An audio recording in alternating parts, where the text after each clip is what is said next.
Hi everyone, I hope you're all doing well and staying safe right now. For this presentation, I will be analyzing racial disparities in United States child welfare systems. This is specifically the overrepresentation of Black children in foster care and adoption services. What I'll be discussing here is institutionalized racism.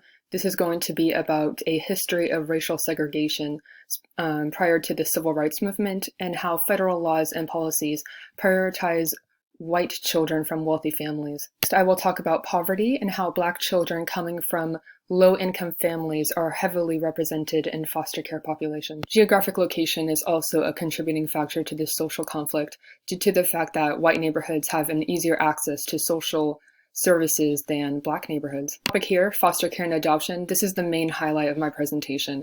I'm going to be giving you statistics about Black children being represented in foster care and adoption and how they are greatly more likely to be put in these situations than white children. This last topic, alternatives. This is services including mental health and substance abuse treatment that are provided to families to prevent their children from being put into foster care and adoption. These are also very limited to Black families. They don't really have an easy access to it.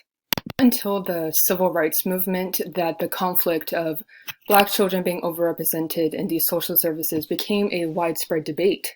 Light how to not only the people but the society that was originally created to govern and protect its people is failing to do so without prioritizing the needs of wealthy white families. Welfare systems originally emerged, they were prioritized and more focused towards people coming from a European descent. So Black families, African American families, they were completely out of the question. They weren't even granted access to any of these social services that they really needed at the time. These federal laws and policies of child welfare were created during a time of white dominance and supremacy, resulting in those of Black descent to be discriminated against and receive disproportionately less attention and access to these social services. To provide a quote from Price et al. That I believe really sums up this whole entire slide. Federal policies do not take into account the unique needs of children of color.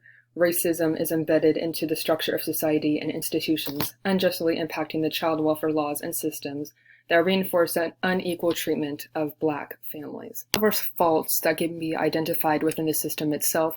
Child welfare specifically targets those from certain socioeconomic backgrounds, specifically those coming from homelessness or low income. Foster care caseworkers typically receive more cases coming from Black families due to the fact that they already live in these low-income neighborhoods that already have high rates of foster care involvement, making Black children more likely to be born into these situations. Of living below the poverty line and in homelessness increases the chances of these children facing child abuse and neglect, which is one of the main factors contributing to being placed in foster care. Some households experience some form of maltreatment at a rate of more than 5 times than those coming from a normal household. Link between child maltreatment and poverty contributing to the overrepresentation of Black children in foster care is significant because children coming out of poor neighborhoods exposed to physical and emotional harm are less likely to return to their birth parents after they leave the foster care system. Black families may enter the child welfare system with less services than white children because services of social recovery are not as widely available in Black neighborhoods when compared to white neighborhoods. Their limited access to areas of social recovery greatly contribute to foster care and adoption and other child welfare services being the result and the way that they can get out of these conflicts. The state of New York is one of the worst cases for the overrepresentation of Black children in their foster care system. I'm going to provide you with another quote. In 2008 in New York, the statistics were more startling. Black children were 27% of the state population under the age of 18, and 57% of the foster care system was within that 27%.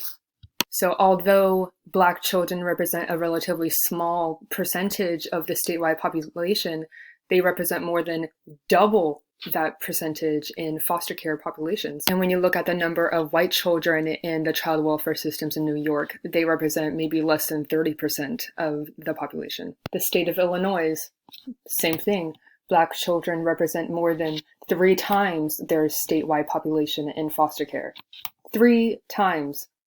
They are heavily overrepresented in foster care in Illinois. Now it is time for the main highlight of my whole presentation, foster care, the overrepresentation of Black children, and all of the statistics that will really get you on the edge of your seat and really, I hope, allow you to see this social conflict. The whole purpose of foster care is to take children in need and take them away from issues of mental health, substance abuse, neglect. Foster care is designed to be a safe outlet for them to move on from these social conflicts, but it's a bit difficult to do that when you look at these foster care populations and you see a line of 10 children and 8 of them are Black, 2 of them are white.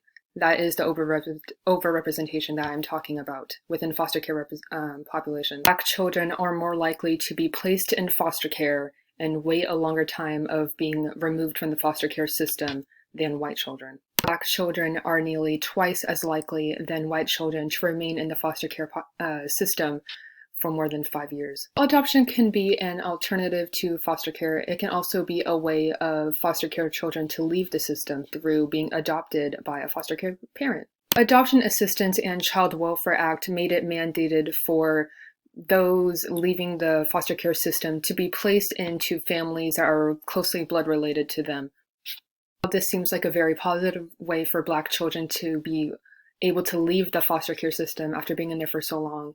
It unfortunately still has its racial conflicts. 13% of children within the foster care system are waiting to leave the system through adoption. However, 45% of these children within that 13% are Black.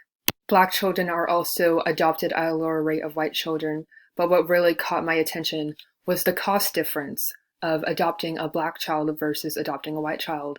To adopt a white child is around $35,000. To adopt a Black child is around $18,000. Drastic cost difference, yet Black children are still not being adopted at the same rate as white children. The last topic in my presentation is going to be about alternatives to the child welfare system for parents. This is specifically those suffering from mental health and substance abuse. They have a lot of options for them to seek help. However, these options are more geared towards those of white descent than Black descent. Black families don't really have an easy access to these services.